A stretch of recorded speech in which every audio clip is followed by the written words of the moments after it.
Olá, sou o professor Virgílio Meirelles, estamos começando mais nossa terceira aula do nosso curso de Direito de Família, certo? Hoje nós vamos falar de casamento, tá? Conceito de casamento, os princípios, formalidades, preliminares e as disposições gerais. Essa aulinha, seguindo aquela máxima, é uma aulinha curta para te atender. Vamos lá. Casamento, conceito histórico de casamento. Aqui eu trago o conceito histórico de casamento. Para começar, o casamento é por meio do casamento, é o que está na Constituição, que se constitui a família. E a família é o pilar do Estado. O homem e a mulher sempre dividiram tarefas, certo? Bem claro, tarefa do homem, tarefa da mulher. Na cultura indígena isso também fica bem claro. No direito romano, que eu gosto muito, era um vínculo de culto, né? A cerimônia religiosa era sagrada, tá? Não com essa pompa que a Igreja Católica colocou hoje, mas temos que pensar isso há mais de 2000 anos. No Brasil, lá no início ele era indissolúvel, porque o nosso código, primeiro, nós viemos das ordenações manuelinas, filipinas e afonsinas, certo? Clovis Bevilacqua, no final do século XIX, início do século XX, ajuda a formatar o Código Civil de 1916, certo? Que lá disse que o casamento era indissolúvel por uma força grande da igreja, certo? E ele vai indissolúvel do ponto de vista legal, até 1977, tá? A emenda Nelson Carneiro, quase que só tem o Nelson Rodrigues aqui. Ainda hoje é o centro do direito de família, o casamento. Mas qual é esse conceito de casamento? É o vínculo jurídico, tá? Vamos pegar aqui, entre o homem e a mulher que visa auxílio mútuo. A gente conversou isso na aula passada sobre auxílio mútuo, tá? Material ou espiritual, de modo que haja uma interação físico e psíquica e a constituição de família, amor e companheirismo. Definição de quem? Maria Helena Diniz, a professora Maria Helena Diniz. Onde está? Artigo 1511, 1514. Ok? E esse PF aqui, ó, é o projeto do Estatuto das Famílias. Nós já vamos conversar com ele com o tempo. Casamento é a união voluntária entre duas pessoas. Olha que legal, tá? Algumas definições. É a união voluntária entre duas pessoas e não mais entre homem e mulher. Olha a sutileza do conceito. Que desejam constituir uma família, formando um vínculo conjugal que está baseado nas condições dispostas pelo direito civil, o chamado casamento civil. É o ato de união de duas pessoas sobre o direito civil. Aqui a gente não está entrando na figura do direito canônico, no direito religioso, casamento civil. Tá? Esse, na minha opinião, é o ideal. Tá? O texto legal devia trazer esse termo, mas não traz. O termo casamento é uma junção da palavra casar, que significa juntar, unir, pôr em par, e da terminação mento. Para a língua portuguesa, casamento é um substantivo masculino que significa ato solene de união entre duas pessoas. Aí vem, lá no Aurélio 2005, respeitando isso, de sexos diferentes, capazes, habilitados com legitimação religiosa e ou civil. Vamos ver essa questão da habilitação. Mas aqui ele já traz que o casamento é celebrado entre pessoas de sexos diversos, ou seja, entre homem e mulher. Considerando o contexto da diversidade cultural, religiosa e sexual no qual nos inserimos atualmente, podemos buscar um conceito mais amplo e moderno, que considera por casamento a união estável, legal ou não, porque a união estável tem ela tanto registrada em cartório ou não. religiosa ou não, entre pessoas de sexo oposto ou não, mas que tenha como objetivo possibilitar o convívio diário de dois indivíduos sob o mesmo teto, constituindo-se a relação de afeto e amor. Olha que conceito interessante, tá? Eu penso que esse seria o conceito básico para casamento, tá? A diversidade de sexos, na minha concepção, é um erro. Mas é um erro por quê? Você vai lá na Constituição, diz que é assegurada homem e mulher. O grande problema da nossa legislação é a terminologia homem e mulher. Nós deveríamos usar o termo pessoas. Isso resolveria tudo e algo mais. Mas não é assim de falar. Tá? Aqui um gráfico rápido da evolução do casamento na nossa legislação. Como eu disse, no Brasil Império, começa ali em 1882 a 1889, casamento católico.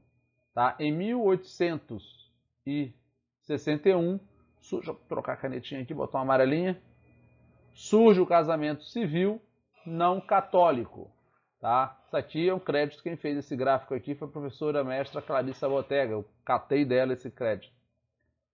Tá?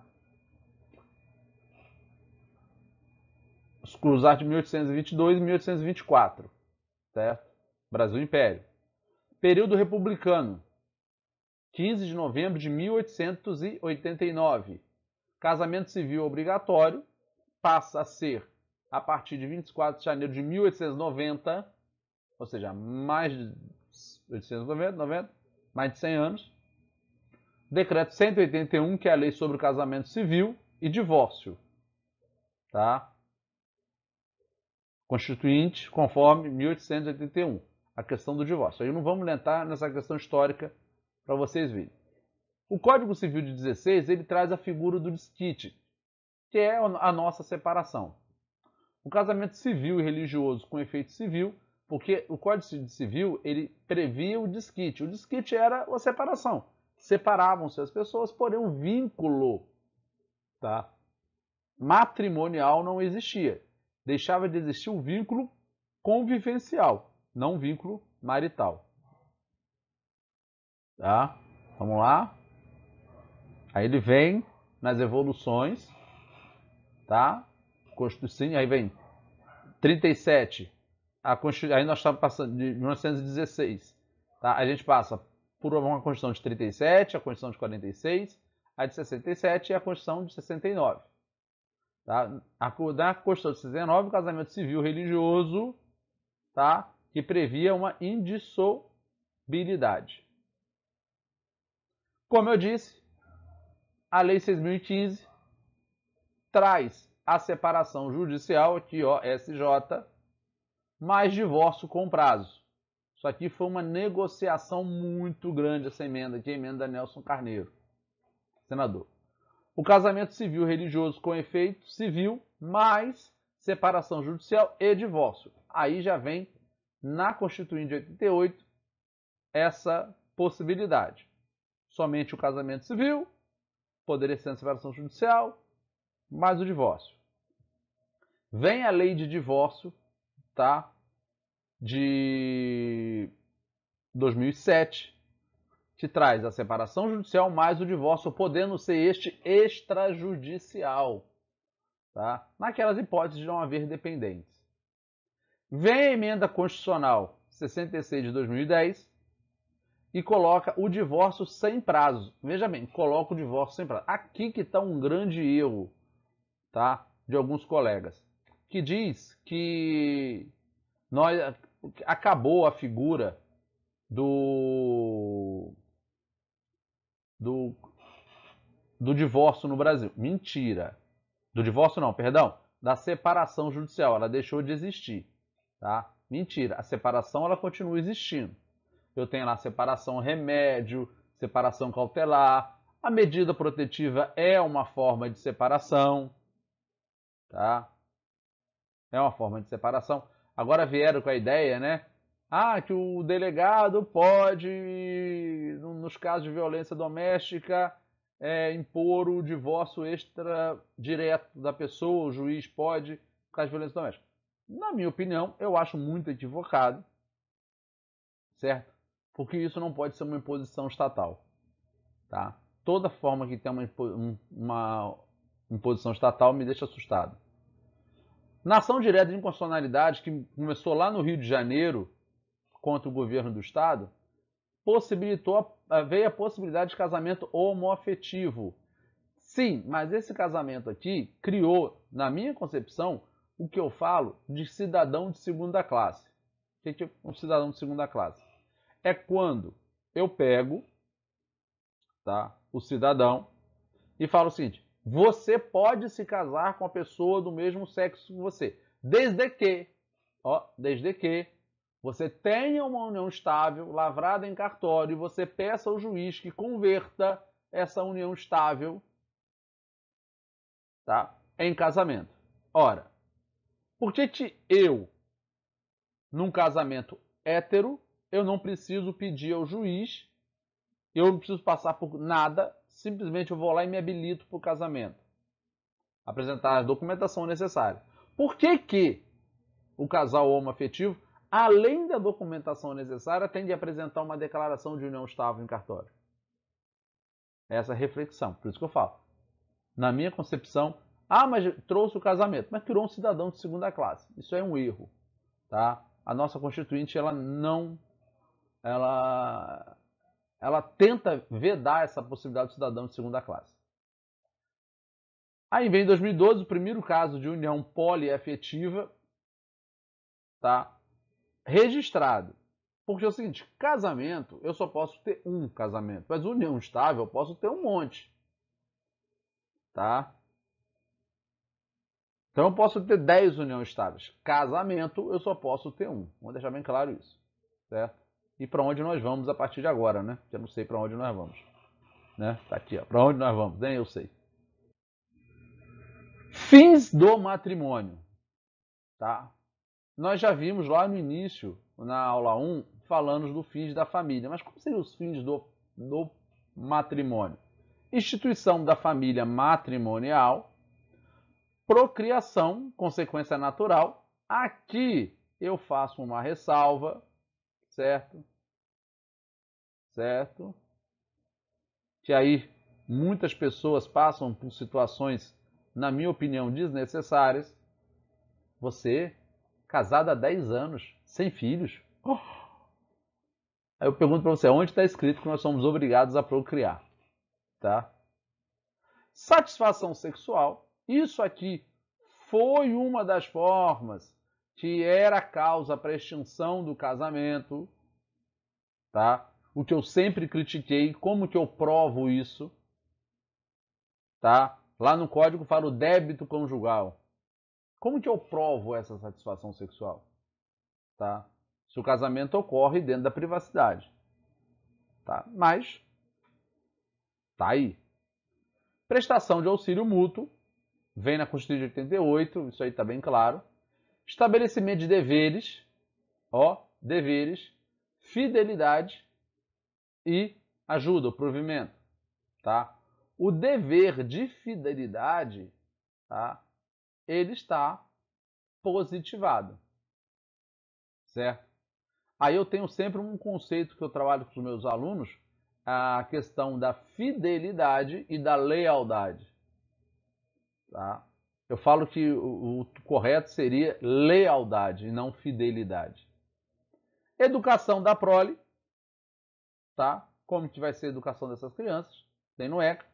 A atribuição do nome, que foi uma grande justiça, tá? O Código Civil de 2002 trazer que tanto o homem como a mulher pode incorporar os apelidos do outro, tá? E o planejamento familiar, que é o que eu falo que ele entra em conflito com a procriação. Porque no meu planejamento, se a lei fala que eu posso planejar a minha família, eu posso planejar a minha família sem a procriação natural. Ok? Aí vem aqui. O que é o planejamento familiar? Liberdade instituída com a família. Artigo 1513, está ali. E aqui, como eu falei, PEF é o Projeto de Estatuto das Famílias. Já falei no início do nosso curso. Diferenças básicas entre casamento, união estável e concubinato e relações homoafetivas. Estão bem claras aqui. Certo? Casamento, união estável, concubinato. O que é? Casamento. Duas pessoas que podem se casar e querem se casar e vão lá e se casam. As relações homoafetivas. Duas pessoas que podem se casar, mas a lei as impede de casar. Diz que eles têm que ter uma união estável para depois se casarem. União estável é toda vez que eu tenho duas pessoas que querem ficar juntos, porém não querem registrar perante o Estado essa união. Certo? Eu até fiz um vídeo essa semana, no Dia dos Namorados, né, no Stories, dizendo o seguinte, né? Nesse período de quarentena que nós estamos, nós vamos ter muitas uniões estáveis. Casais que, em tese, não queriam ficar juntos por imposição da quarentena, acabaram ficando juntos. De repente, essa quarentena acaba, cada um segue o seu caminho e alguém vai se sentir prejudicado. E o concubinato, tá? Concubinato hoje, tá? Eu só tenho concubinato impuro, porque o concubinato puro é a união estável. É quando um dos dois ou os dois não podem se casar, mas tem uma união. Tá? Por exemplo, uma pessoa separada judicialmente, que tem um outro relacionamento com uma pessoa solteira, tá? Aí eles vivem o concubinato impuro. A vigília não é uma união estável? É, mas a definição, concubinato, é quando um ou ambos não podem se casar. Tá? Essa é a definição. Vamos lá. Alguns tipos de casamento. Casamento avuncular. Casamento de sobrinha com seu tio materno. Tá? Porque é possível. Depois vamos ver lá na frente. Casamento bilateral. Casamento entre primos cruzados bilaterais. Ou seja, o casamento do filho ou filha da tia com o filho ou filho do tio. Casamento matrilateral. Casamento da filha com a filha do irmão da mãe. Casamento patrilateral. Casamento com filha de irmã do pai. Casamento branco, aquele que não foi concebido com ato sexual. Tá?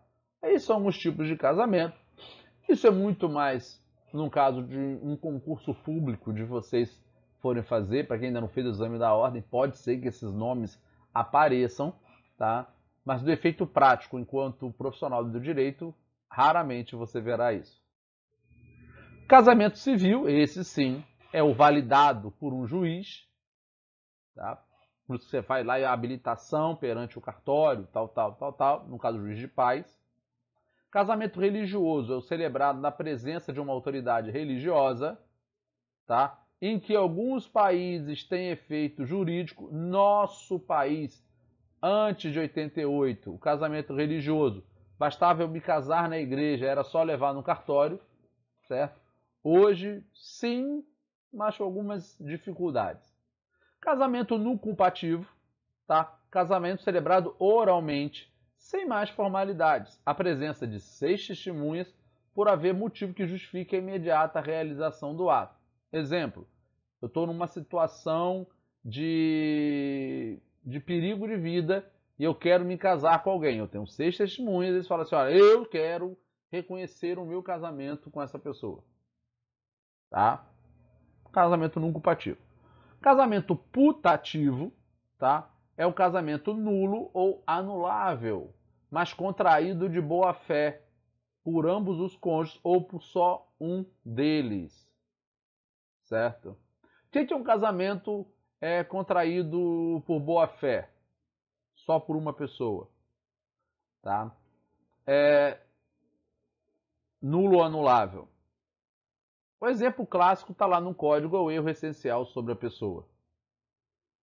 Por exemplo, uma mulher que se casa com um homem, tá? dando exemplos desse homem, mulher, mas sem maiores problemas, e descobre que esse homem já foi autor de violência doméstica. Será que ela casaria com ele se soubesse que no passado ele foi autor de violência doméstica e condenado por isso? Por que esse casamento é nulo, anulável? Porque vai depender do grau de... No caso, este casamento é anulável, porque vai depender do incômodo que a pessoa ficar em relação a isso. Casamento polaco, matrimônio celebrado entre colonos poloneses ou seus descendentes, que dura no mínimo 3 dias, com muita dança e farta comida, quando os noivos angariam dinheiro por meio de várias brincadeiras. É só cultura inútil. Opa, peraí, deixa eu voltar. Acho que... Não, parou. Teoria eclesiástica ou mista. Quase soltei um mística aqui. Ato complexo, contrato na formação, instituição no conteúdo. Casamento, ato, negócio jurídico. Tá? Casamento, estado, uma instituição. Tá na figura, quem definir isso é Venosa. Teoria do contrato especial. Tá? Essa questão eu acho muito interessante. Por quê? Na minha concepção, casamento é um negócio jurídico. Ótimo, legal, você vai lá e celebra. Tá? Cria-se uma instituição, tá, beleza. Mas é um contrato entre duas pessoas que criam uma terceira, que é o casamento, os cônjuges.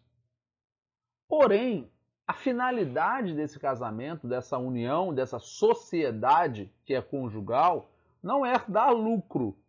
Por isso que ela não é gerida pelos fins do direito empresarial, e sim do direito de família.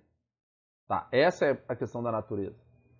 Tá? Contrato de direito de família é contrato formado pela vontade dos nubentes, com requisitos e condições, porém, em seu conteúdo apresenta notas de proteção de ordem pública, com interesse moral e social.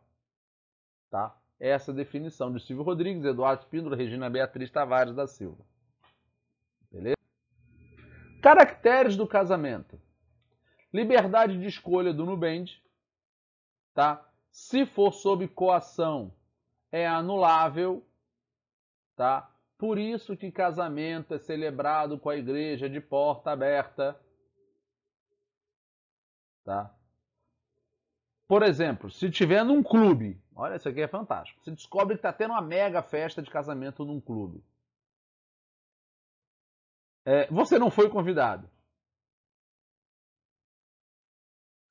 Durante o casamento, não tem quem te impeça de assistir à cerimônia de casamento. Porque se te impedirem de assistir à cerimônia de casamento, você pode alegar que teve algum erro nesse casamento. Ah, Vigílio, então eu posso chegar numa festa lá e entrar e curtir o casamento? Pode. O casamento, não a festa de casamento. Celebrou o casamento, o padre, o pastor, ou quem que seja, declara as pessoas casadas, tiram você da festa. Ok? Por exemplo, eu já participei de casamentos com muita chuva. De repente, a hora que a noiva entrou, o mundo desabou. E estava molhando as pessoas. O padre manteve uma das portas da igreja aberta, mesmo molhando, porque ele sabe que ele não pode fechar as portas da igreja durante um ato solene público. Tá bom? A solenidade do ato nupcial, aquilo que eu falei, tem um rito que tem que ser falado lá na hora, senão o casamento não é válido. A legislação matrimonial ela é de ordem pública, certo? O Estado impõe algumas regras para o casamento, nós vamos ver no decorrer desse curso. A união ela tendente a ser permanente, tá? O que Deus uniu, nem o homem separa, esse é aquele princípio, mas tende a ser permanente, ela não é obrigada a ser permanente. E a união exclusiva, dever conjugal. O que é uma união exclusiva? É uma sociedade que ela só permite um mais um. Tá? Esse é o princípio do casamento. Ah, mas eu quero fazer aqui doação de cotas. Não, não existe no casamento essa questão de cotas. Todos são dono dos 100% e ninguém pode passar nenhum pedaço das cotas para ninguém. Ok? Princípios do direito matrimonial. Livre união dos cônjuges, consentimento e vontade. Tá? Por isso que nós vamos ver a questão do de como o casamento é celebrado. Por isso que tem que ter a pergunta: estão aqui presentes por sua livre e espontânea vontade? Eu gosto de falar uma brincadeira. Aquelas e a resposta ela deve ser sim ou não. Gente, nós vamos ver nos outros slides. É tão sério isso que se você quer fazer uma gracinha no casamento, para assim, não sei. Quem estiver celebrando um casamento pode suspender imediatamente o ato e você não pode se retratar no mesmo dia. Então, se for fazer brincadeira, combina com o padre. Que você, ou com o pastor, ou com o juiz de paz. Por quê? Eu vejo esse casamento aí na internet, alguma coisa, os engraçadinhos fazendo alguma coisa. Gente, isso é perigoso. E depois que ele suspendeu o ato, acabou. Tá? Ele suspendeu lá pro termo. Então, quer fazer brincadeira, combina com ele que vai fazer a brincadeira. Monogamia, tá? É um princípio. Veja bem, monogamia não quer dizer monotonia. E um casamento monótono, certo? Que nenhum casamento é monótono. Bigamia é crime. Olha só. Bigamia é crime. O que é bigamia? Me casar mais de uma vez. Estando casado. Isso é crime. Agora, eu me caso e tenho várias uniões estáveis. Isso não é crime. Ok? Crime é eu me casar duas vezes. Por quê? A lei só permite uma forma de casamento. E se você se casou duas vezes, você fraudou algum documento público para casar duas vezes. Então, a fraude não está no casamento, o crime. Está na fraude de documento público. Entendeu? Comunhão indivisa é uma comunhão de vida. Partindo para o final, tá, gente? Capacidade para casamento. Quem é? Idade núbel, 16 anos, com autorização dos pais ou representantes legais. Os emancipados têm acesso à discussão. Súmula 1512. Artigo 1517 fala que exige o Código 1517 exige autorização dos pais ou responsáveis para casamento enquanto não atingida a maioridade civil. Não se aplica ao emancipado. Tá? É uma discussão do emancipado, o menor de idade, quem pode se casar. Eu penso que cada caso é um caso, não dá para se generalizar. Divergência entre os pais. Isso aqui, gente, é fatal, fatal. Tá? Eu já vi pessoas, olha o caso de Romeu e Julieta, tá? Que até hoje se repete. Pai que quer que o filho case, a mãe não quer e vice-versa. Quem resolve isso? É o juiz. Saber se a pessoa vai casar ou não. Tá? Isso aqui manda uma aula para falar sobre isso. A forma de revogação da autorização. Suprimento judicial no caso de negativa injusta dos pais. Tá? Por que você não quer que seu filho ou sua filha se case? Eu não quero. Olha o caso daquele ator que fez 1 ano agora que o cara tá sumido. Tá? O pai não concordava que a filha namorasse o rapaz. E fez essa tragédia, matou o menino, o pai e a mãe. Doideira. Tá? Pensa, vamos. A gente tem que pensar direito nas nossas relações. Proibição total é o casamento de menor de 16 anos de idade. Tá? Porém, a lei não diz nada a respeito de união estável. Essa é a grande questão. Tá? Menor de 16 não pode casar, ou seja, o Estado não pode chancelar, mas pode viver união estável com quem quer que seja. Tá? Maravilhas da nossa legislação. Aí o regime de bens, separação obrigatória, nós vamos ver no regime de bens que essas pessoas precisam fazer separação obrigatória, mas depois de atingida a maioridade passa a ser o regime convencional. No regime da separação legal de bens, comunique seus requeridos na constância do casamento. Mesma coisa. Possibilidade de não afastamento de crime de natureza sexual do menor. Isso aqui, gente, foi um avanço, tá? A lei da pedofilia e etc e tal. Aqui a gente entra com o senador Magno Malta, que foi um grande incentivador desse projeto da pedofilia, porque era muito simples. Eu reparava o mal. Se eu tivesse uma relação sexual com um menor, bastava eu me casar com ela. Tá? Vamos falar com ela, porque sempre na nossa história é isso. O homem vai lá e tem... Bastava eu me casar com ela que o mal estava desfeito. O senador Magno Malta falou, não, é crime. O judiciário foi e peitou, é crime. Não podemos... O que aconteceu é o seguinte, o cara se casava, extinguia a punibilidade dele no campo penal e ele dissolvia o casamento. Ele não queria se casar com ela, ele só queria ter aquele ato com ela, na grande maioria. Então, pensar nessa questão. Casamento de menores sem autorização dos pais ou representante judicial. Penalidade é um casamento anulável. Depois a gente vai ver isso com mais calma. E a gente encerra a nossa aula. Só fazendo um adendo aqui. Vou voltar aqui. Não volta. Tá? Casamento é anulável, certo? Porque eu posso, depois dos 18, convalidar este casamento. Ok?